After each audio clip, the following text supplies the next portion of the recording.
Part 1. You will hear a woman asking about membership of a society. First, you have some time to look at questions 1 to 4.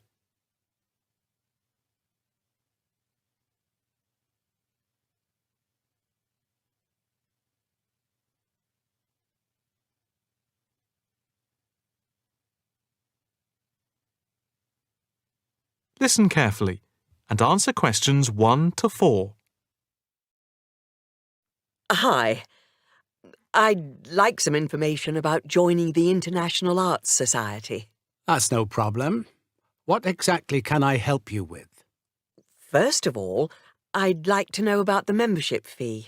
Well, there are 2 types of membership. Can you tell me what they are? First, there is lifetime membership, which means that you can have access to all the facilities at the Society itself and all exhibitions. Plus, you can have discounts to various events at affiliated arts organisations here and abroad. And on top of that, you can use the lifetime members' room. How much is that type of membership? Well, the lifetime membership fee is £1,537. OK. It's rather a lot to pay in one go. What about the other membership? The ordinary membership, that's £193 per year. That sounds a bit more reasonable. What does that entitle you to? You can visit the Society, including the exhibitions, the library, and follow the arts programmes on weekdays during the opening times from 10 a.m. to 9 p.m. and at the weekend between 10 a.m. and 5 p.m. On Saturday, if there's a special event like a lecture or restricted showing of an exhibition, then it opens until 9 p.m. So, what is the difference between this and the lifetime membership? In the long run, you save money as you're making a one-off payment, and you have exclusive use of the lifetime members' room. OK. What arts programmes do you run? Well, the Society has a very extensive programme to cater for all tastes. There's a series of exhibition rooms for the permanent collection of paintings, watercolours and sculpture. And then there's a new exhibition area which opened at the beginning of the year. And we run a series of courses and lectures to go with the exhibitions. Can I ask about the lectures? What is scheduled for this year? The latest list is in this leaflet. Oh, yes. That looks very good. Are all the exhibitions, etc., free if I join? Yes, everything is free. That's fair enough. I think in that case I'll join. Before you hear the rest of the conversation, you have some time to look at questions 5 to 10.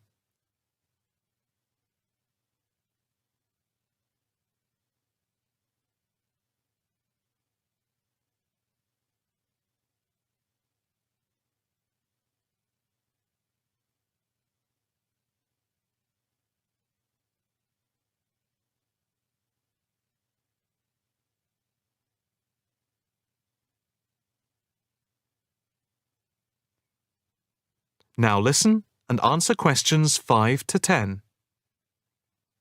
I just need to take your name, address and telephone number. First, your name. Margaret Rochester. I take it that's R-O-C-H-E-S-T-E-R. Yes, that's it. And the address?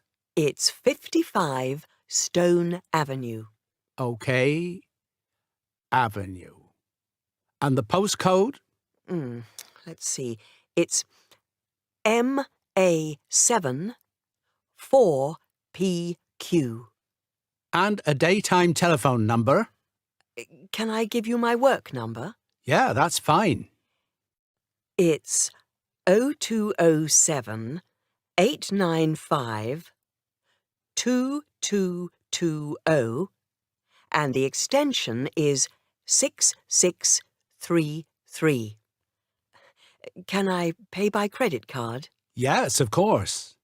Do you want to pay for the full year at one time or by monthly instalments? You pay £4 extra a month if you pay by instalments. OK. I think I'll pay by monthly instalments. Right. If you just complete this form, then we can set up the monthly payments. OK. If you just put your PIN number in the machine, I can deduct the first month's payment. Right. That's gone through. Here's your card. I now just need to take your photograph over here, and then I can put it on your membership card. OK. That's it. I'll just print out your membership card. Right, here you are. Thank you. By the way, can I bring any friends to the Society exhibitions and lectures? With the ordinary membership, we can issue a day pass once a fortnight, which allows you to bring a friend in. But you have to accompany them. Thank you. Can I go in now? Yes. You just swipe your card here. That is the end of Part 1. You will now have half a minute to check your answers.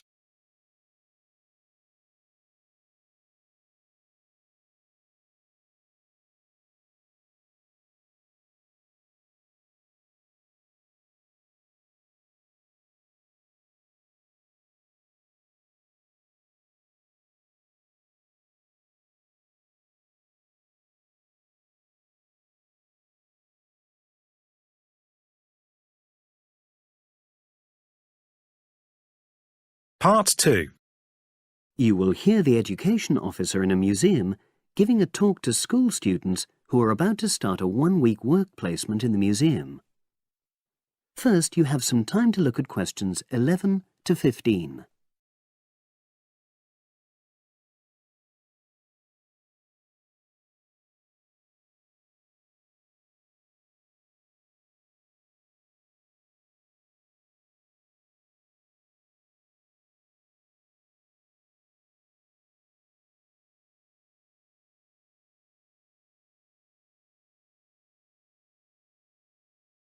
Now listen and answer questions 11 to 15. Good morning and welcome. We're really pleased that you're going to be joining us next week for your work placement. Now, each of you will already have met the member of museum staff assigned to supervise you. In this short talk today, I'll be giving you more general information which will be relevant to all 6 of you. Your normal working day is 9 to 5 p.m, but on Monday, because it's your first day, we'd like you to arrive at 8:45. Please note, though, that you'll finish at the usual time.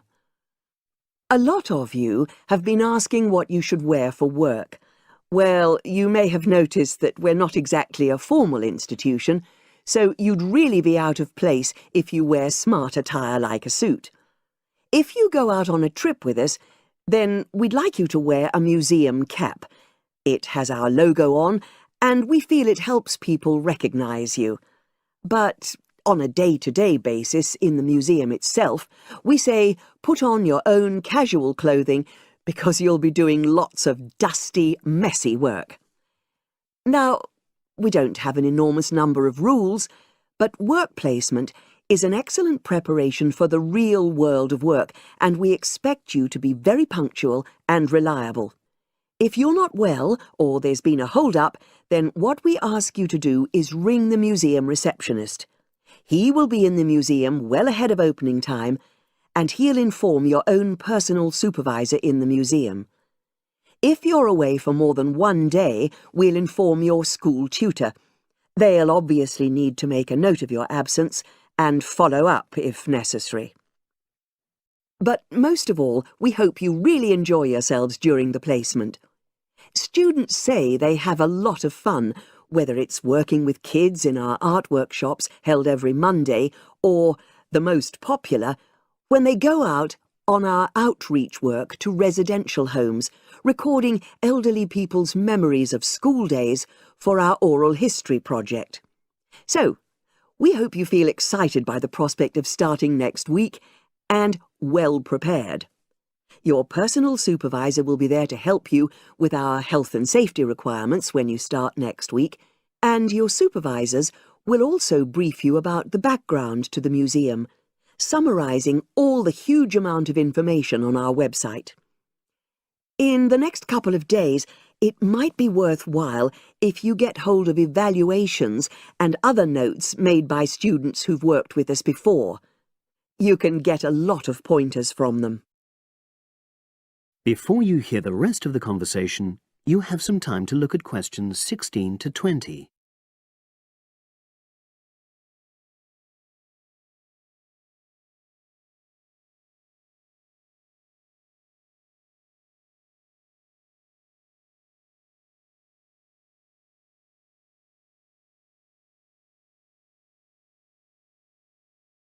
Now listen and answer questions 16 to 20. Now, before I finish today, I wanted to help you find your way around the museum. When you start next Monday, the first thing you'll need to do is sign in. Come through the main entrance and you'll see the main staircase straight ahead. To the right of this is the statue of the horse, and just behind that is a door. Go through that, and that's the sign-in office. Now, on the first day, you'll be working in Gallery 1. You'll find this as follows. In the central courtyard area, close to the entrance, there's a large chest where visitors put donations for the museum.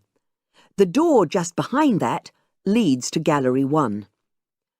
The workshop you'll be taking part in starts at 11, but if you want to go in earlier, you can get the key and let yourself in. The key box is quite hard to find. Walk behind reception, and it's between the large gallery and the bookshop. I haven't mentioned breaks, lunch, etc. Unfortunately, our cafe's closed at the moment, so your best bet is to bring a packed lunch. We tend to have our sandwiches in the kitchen area. Go round the reception desk and you'll see a small circular cabinet. The door to the kitchen area is just behind that. Now, every day we put up notices about what's happening in the museum. Your supervisor will brief you, but if you want to check up on details, look on our staff notice board. This is in the corner of the play area, at the back, on the wall of Gallery 3. If you have any questions, I'd be happy to help. That is the end of Part 2. You now have half a minute to check your answers.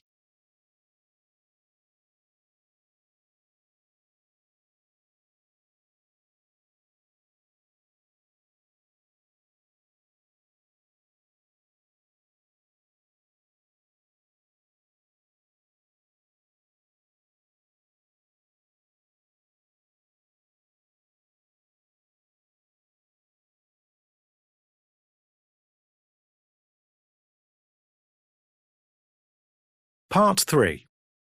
You will hear a conversation between a university employee and two student representatives who are discussing the planning of a new university library. First, you have some time to look at questions 21 to 25.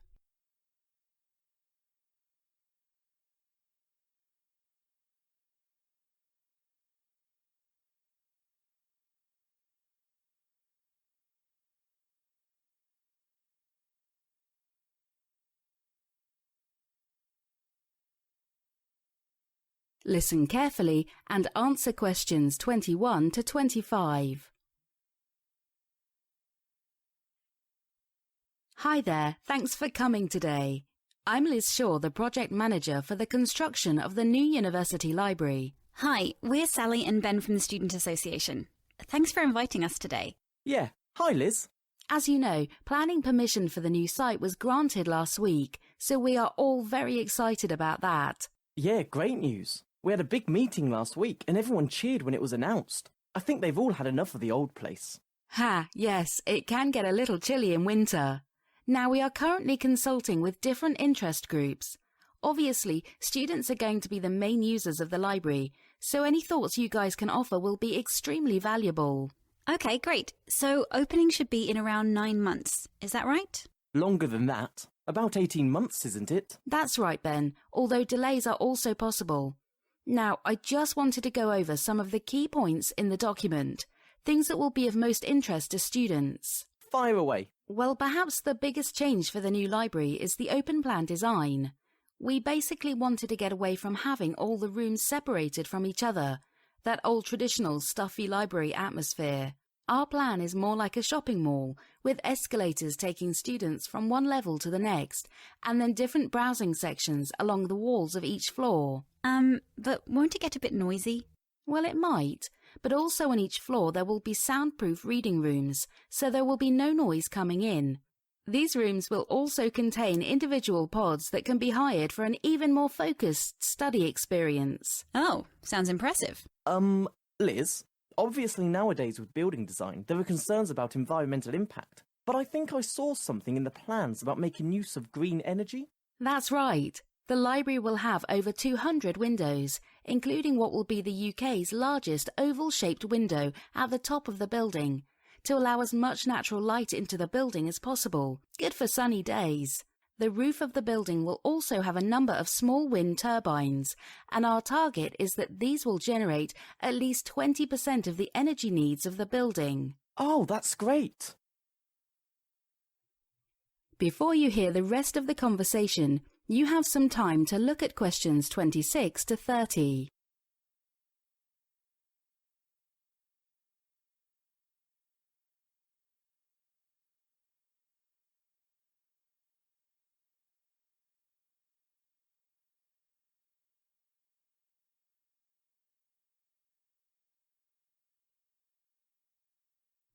Now listen and answer questions 26 to 30.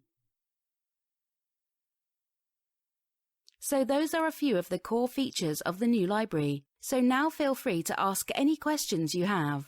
Thanks. Well, as Ben mentioned earlier, a few questions came up in our meeting last week. Firstly, the proposal to get rid of a lot of the library computers is a concern for some. Well, yes, it's true that we are reducing the number of provided computers to 30 from the previous 100. What we would prefer is for students to bring their own laptops, and we are significantly increasing the number of plug-in points for these. Okay, sounds reasonable.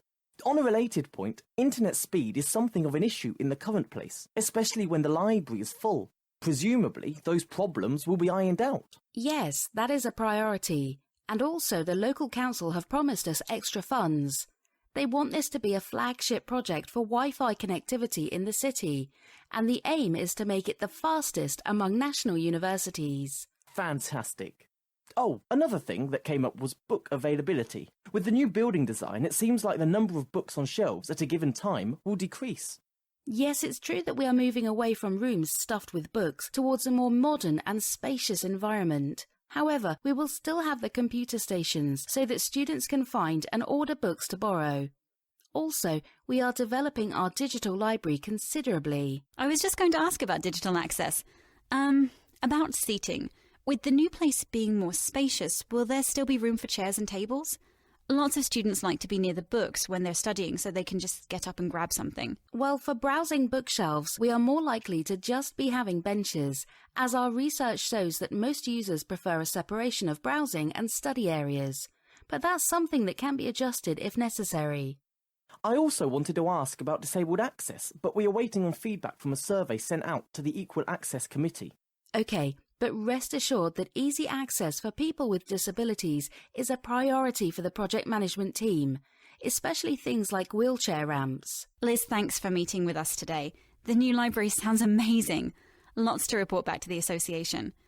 Oh, before we finish, could we fix a date with you for the next meeting? How about 21st of January, 2 weeks from today? Let me just check my diary. Well, I'm actually pretty busy that day. How about the day after, at 10 a.m., same place? Okay with you, Ben? Great. Well, see you then.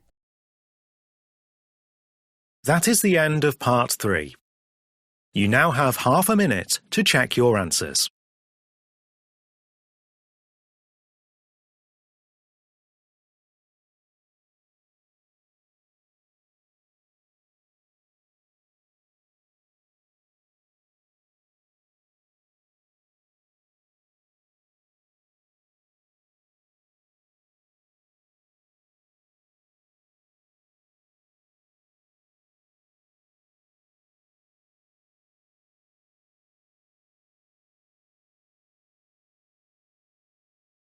Part 4. You will hear part of a lecture about healthy eating. First, you have some time to look at questions 31 to 40.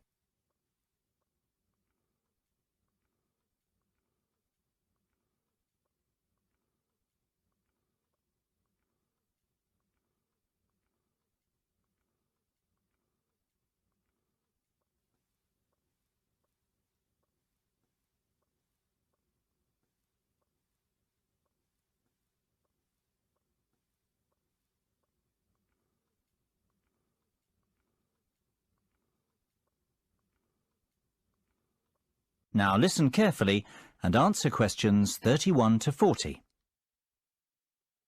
I'd like to introduce our speaker today, who has come all the way from Manchester. Dr. Paul Harold, the Head of Research in Nutrition at Manchester University. He is going to talk to us about ways we can improve our lifestyle and fitness. This will include watching what we eat and being more careful about our calorie intake, as well as taking regular exercise. This is an important current issue, as many people eat too much junk food, and the nation as a whole is fatter than it was 100 years ago. Thank you, James, for your introduction. You are absolutely right. Statistics show that the nation is heavier than it used to be, and this is due to the long hours that we work and the lack of time we have to prepare healthy meals that are low in fat and sugar. There are some simple steps everyone can take to help improve their general health. Maybe lose some weight first. In the long run, it could lower your cholesterol and blood pressure. The first thing to do in order to check that your weight is healthy is to work out your body mass index, or BMI. This is a tool that can help you find out if you are a healthy weight for your height. Obviously, the height of a person will affect what weight they should be. To work out your BMI, you should take your weight in kilograms and divide it by your height in meters. Then you divide the result by your height in meters again. The result you come up with can be checked on a chart to see if your BMI is too high, too low, or about right. Even if your BMI is about where it should be, it is still important to eat a healthy and well-balanced diet. A healthy diet involves consuming appropriate amounts of all the food groups, including an adequate amount of water. Nutrients can be obtained from many different foods, so there are a wide variety of healthy diets. To start with, it is important to eat starchy foods such as bread, cereals, potatoes, rice and pasta, together with fruit and vegetables, and this should provide the bulk of most meals. Some people wrongly think that starchy foods are fattening.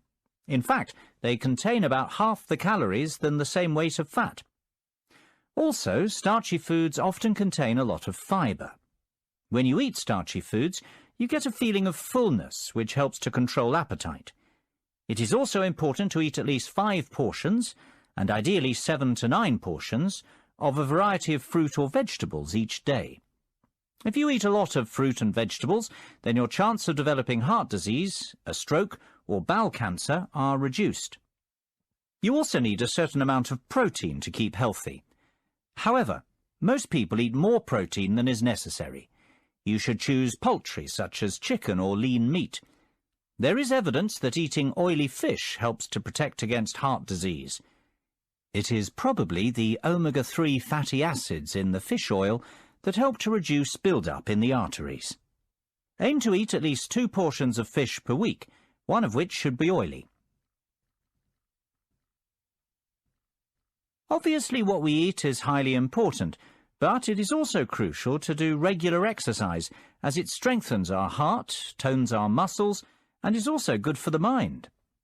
We're increasingly living in a world where physical activity has stopped being a day-to-day part of our lives. We have domestic appliances to wash and dry for us, and cars to get us around, and with the decline in manual labour, many of us spend our working days sitting at desks. Adults should do a minimum of 30 minutes moderate-intensity physical activity 5 days a week. You don't have to do the whole 30 minutes in one go. Your half hour could be made up of 3 10-minute bursts of activity spread through the day if you prefer. The activity can be a lifestyle activity, such as walking to the shops, or taking the dog out, or structured exercise, or sport, or a combination of these. But it does need to be of at least moderate intensity. For bone health, activities that produce high physical stresses on the bones are necessary. Well, I hope you've learned some interesting facts from this talk, and that it will help you to change your lifestyles for the better. Thank you for your attention, and I believe that James has some handouts to give you on this subject. James. That is the end of part 4. You now have half a minute to check your answers.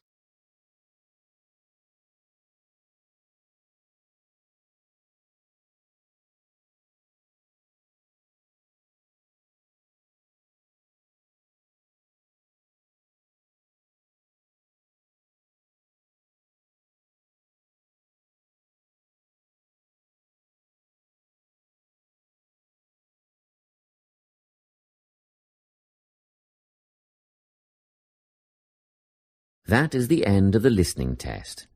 You now have 10 minutes to transfer your answers to the listening answer sheet.